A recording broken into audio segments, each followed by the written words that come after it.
So there's a lot of buzz right now about this new 50-year mortgage idea. Some of it good, some of it bad, but it does sound appealing. I mean, the idea of stretching out payments, having lower monthly bills, seems to make homes more affordable. But there is a justice scale to everything in life, and you have to ask yourself, would you rather save $400 a month or build $93,000 more equity over the 10-year period? Let's break the difference down between a 30-year versus a 50-year mortgage. Welcome to Let's Get Frank About Real Estate. I'm Frank McManus with Coldwell Banker. And let me start by saying, speak to a trusted lender for accurate numbers based on your specific situation. But let's say you're buying a home for $800,000. Forget about the down payment. Let's just use the $800,000 value.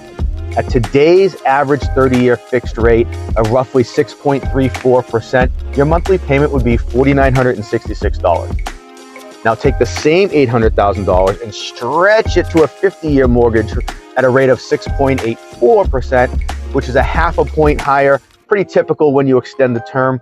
Your payment would roughly be about $4,562 a month. That's a savings of $400 a month. I mean, at first glance, having an extra $400 a month in your pocket looks great. But here's where it starts to get interesting and a little bit controversial. After 10 years, assuming a modest 3% annual appreciation in value for the home you're buying, your $800,000 home would then be worth just over $1 million at $1.07-ish million. So let's look at the loan balance after 10 years. On a 30-year loan, your balance would now be about $662,000, which means you've built about $408,000 in equity.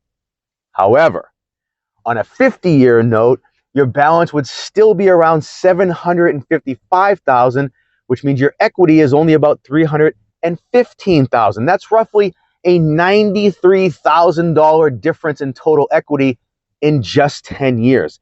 And get this, over the full term, let's start with 30 years, over the full 30-year term, you're going to pay roughly $983,000 in total interest. But on a 50-year term, that jumps to roughly $1.6 million in interest, a difference of $677,000.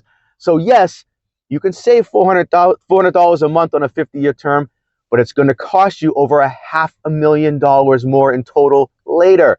So here's the question.